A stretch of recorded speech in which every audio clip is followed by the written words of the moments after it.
က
Hãy subscribe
cho kênh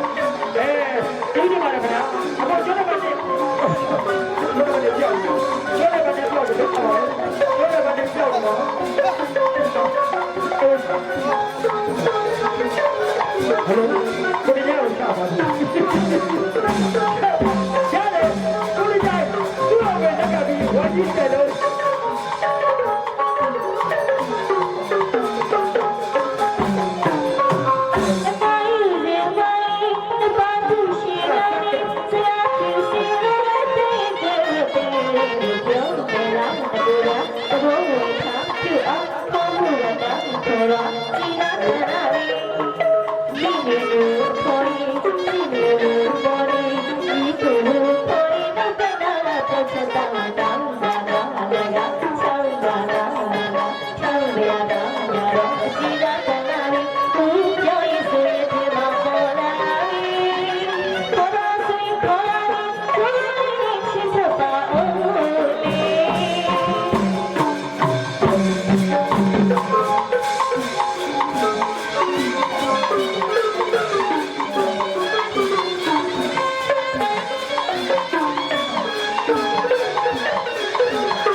để không bỏ lỡ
ဒီမှာခနဲ့အောက်ကပလင်းနေတော့ကိုလေးကို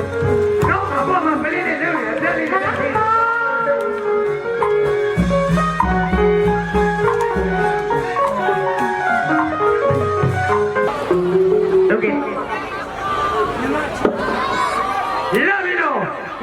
ရပါပြီခင်ဗျပေးတဲ့လက်ကောက်တယ်တက်တက်လေးတားနေတယ်ဗျာဟေးကျိုးတယ်သမီးလေးအဲ့ဒါသမီးငယ်လေးမေဘူးမှာခင်ဗျသမီးငယ်လေးမေဘူးမှာကျိုးတယ်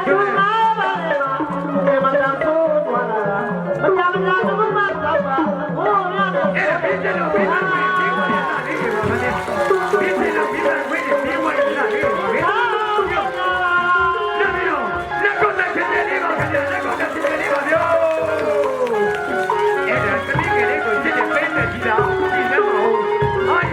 ပြန်ပါပဲဟုတ်ကဲ့ရပါပြီဟုတ်ကဲ့ပြင်းပြခွေးလို့ရပါပြီခင်ဗျာသမီးလေးအဲ့ဒါလေးတော့ပြီးပါပြီအဲ့ဒါလေးတော့ပြီးပါအဲ့ဒါပြီးချင်းလေးလားဟဲ့အဲ့ဒါမှန်တယ်ပါခင်ဗျာရောဟာတူရမင်းနဲ့တောင်းကြပါခင်ဗျာဟ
Thank you.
ကျေးဇူးအများကြီးတင်ပါတယ်ရှင်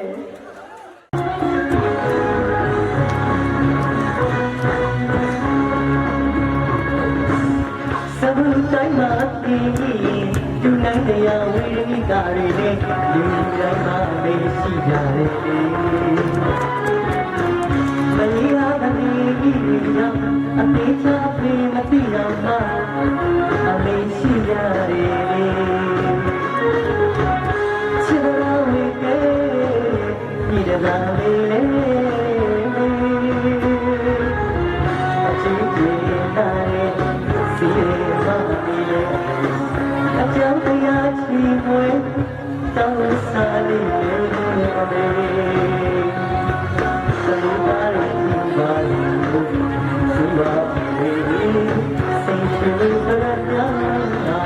အိမ်ကြီးကားနဲ့ဝေးတာဝေးပြီးနိုင်မမီAmi mahal yai de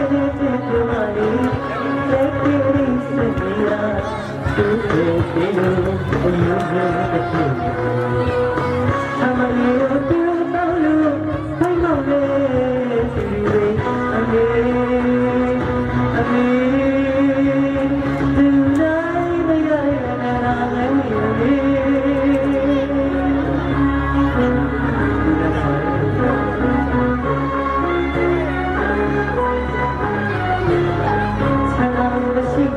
မရှိလေ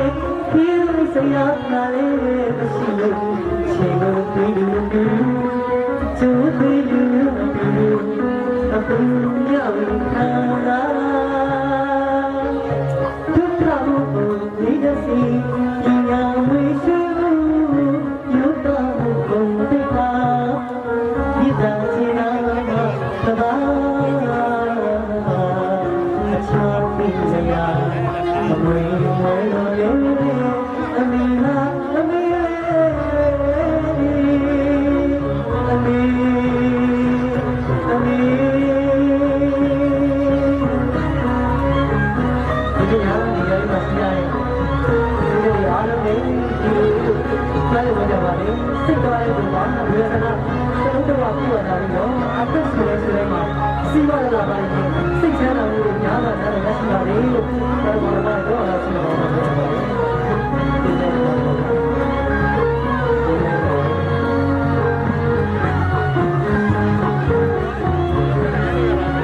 နေမဆာလို့တန်တာလို့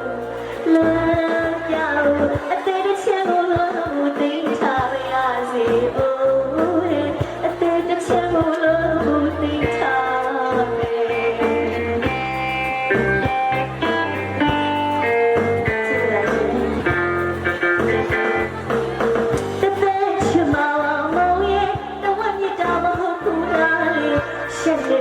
ခက်ပြပါလားဒူလိုမင်းမသားမဟုတ်လားဒူလိုမင်းမသားမဟုတ်လားကြည့်ပါကောင်းလေးတညိမာအချစ်လေးဆုံးတော်လေးဆုံးမြေလေးဆုံးတေးလေးဆုံးဘာတမ်းကြလို့လေရောစလာမောင်မောင်ရဲ့မင်းမသားဘဝစိတ်နာ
Hãy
subscribe cho kênh Ghiền Mì Gõ để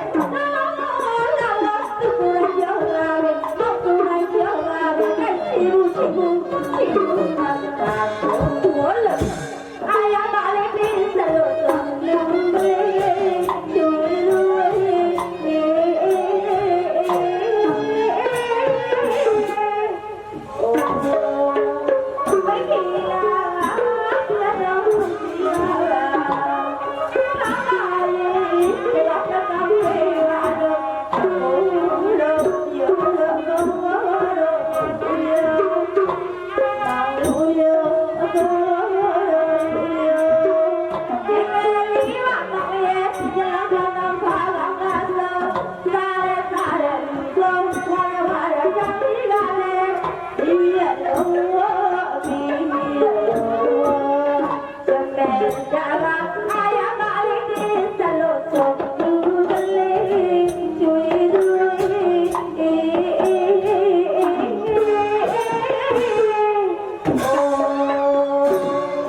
တဲ့ချင်းတချို့လဲဟုတ်မဲ့မချင်းရွေရုံးတစ်စကူကံမကုံအာယုံနဲ့ပြောကောင်းတော့ရွေမင်းသားရဲ့သေးသေးသိသက်ထရွေငယ်သေးသေးကဲတလဝေသာလီကောတလနဲ့မကတာတိုင်းသားတွေတည်ဆုံးညင်ခုံအော်ပြောရွေမကုန်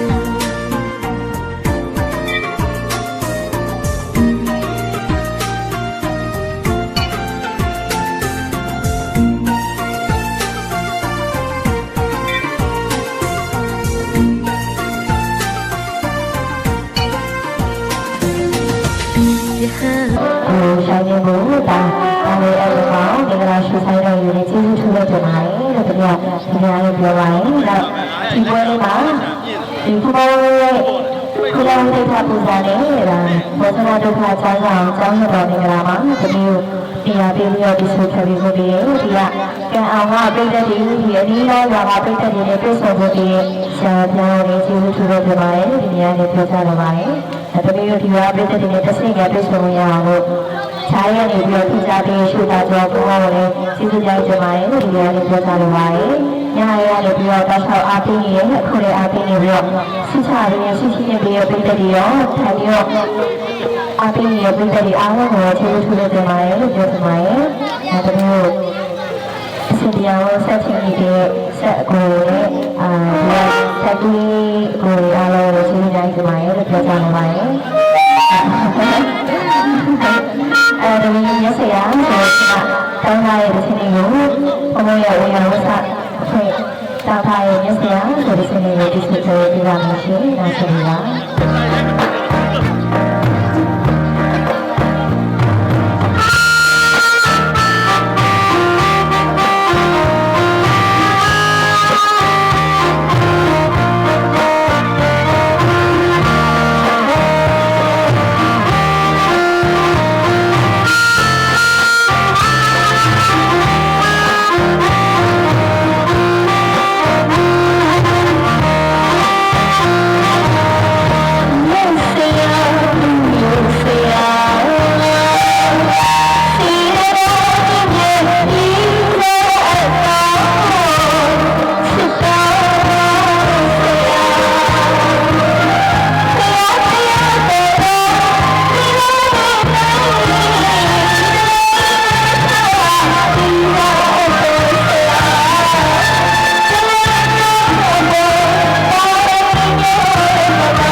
ဝါအများကြီးညိုမြတ်တာပို့ထားထင်ရှားကြော်သောကြီးမှာ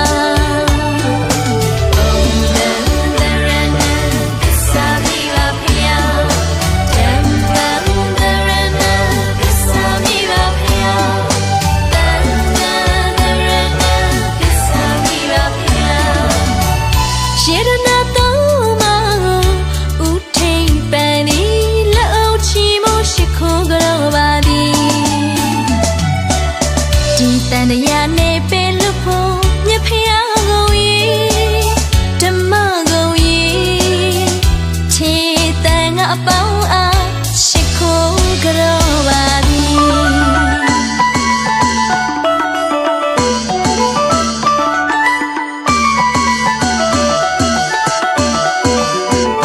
ရှင်မျိုးမလို့ကုသိုလ်ပြုရင်မြတ်တာရှိထား၍တရဝအပေါင်းအားကရင်နာတရားထားရပါမည်ပူဇော်လို့ရှိခိုး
လေးသားရပါတော့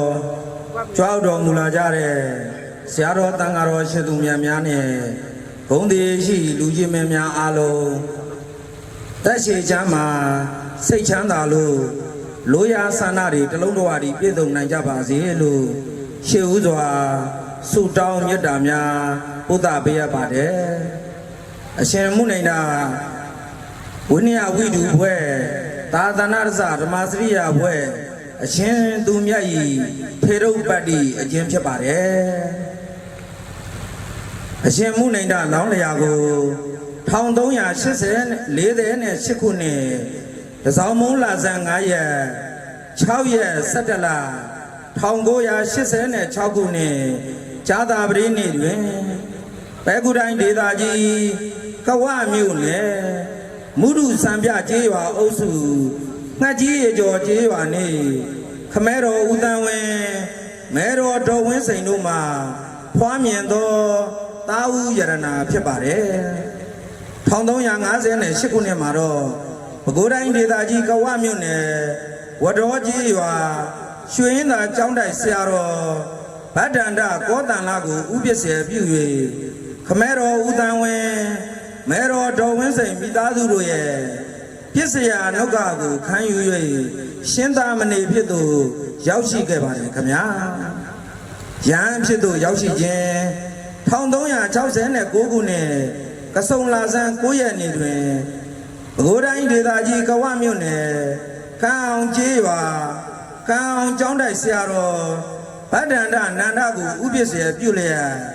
ခမဲတော်ဦးတန်းဝင်းမဲတော်တော်ဝင်းစိန်တို့ရဲ့ပစ္စယနှုတ်ကကိုခံယူကာမြင့်မြတ်သောယဟန်ဖြစ်သူ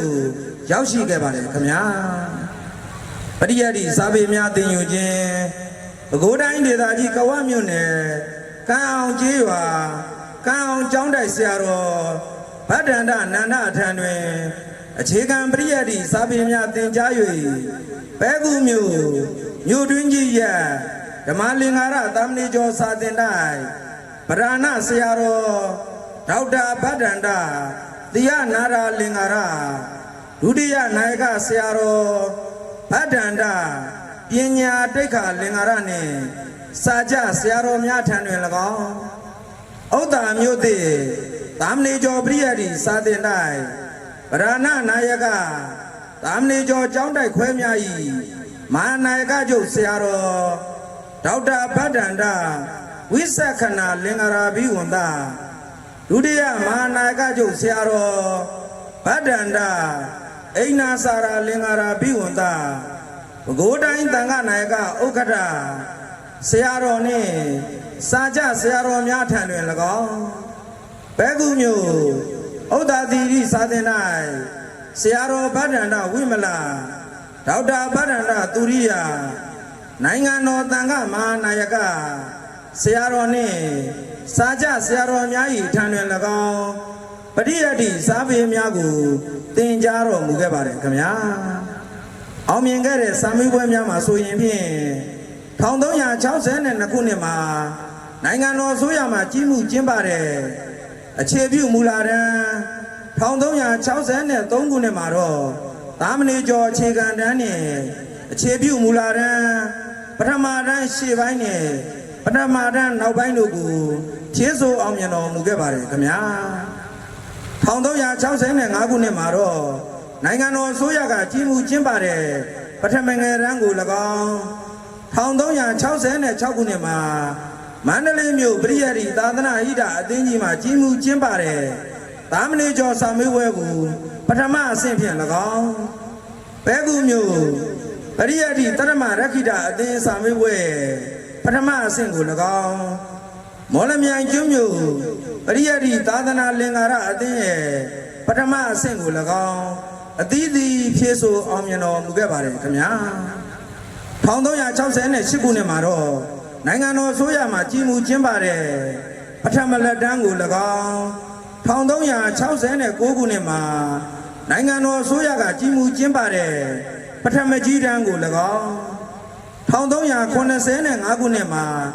နိုင်ငံတော်ဆိုရနိကေစာမေးပွဲအုပ်စု1မှာတော့ဝိနည်း5ချမ်းကိုဖြည့်ဆို့အောင်မြင်တော်မူတဲ့အတွက်ကြောင့်နိုင်ငံတော်ဆိုရမှာ1385ခုနှစ်မှာအရှင်မုနိုင်တာဝိနည်းဝိတုသောဘွဲရစိတ်တော်ကိုစက္ကပ်လှူဒါန်းတော်မူခဲ့ပါတယ်ခင်ဗျာ1385ခုနှစ်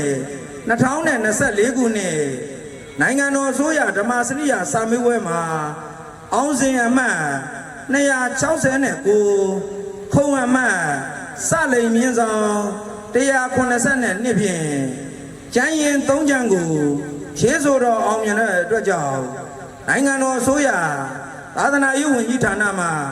အရှင်မုနိုင်တအရှင်သူမြတ်အားသာသနာ့ရစဓမ္မစရိယဘွဲ့ကိုစက္ကပ်လူဒန်းတော်မူခဲ့ပါတယ်ခင်ဗျာလေးသာပါတော်ဆရာတော်တန်ဃာတော်ရှင်သူမြတ်များနဲ့ဘုံတည်ရှိအပိဋကအပေါင်းတို့ခင်ဗျာကျွန်တော်ယခုဖတ်ကြားရတဲ့ဆရာတော်ရဲ့အောင်မြင်တော်မူခဲ့တဲ့ထေရုပ္ပတ္တိနဲ့အောင်မြင်တော်မူခဲ့တဲ့စာမေးပွဲများဖြစ်ပါတယ်ခင်ဗျာသာဓုသာဓုသာဓုပါဖေယ80ကိုတည်တဲ့ဖြင့်ဆက်လက်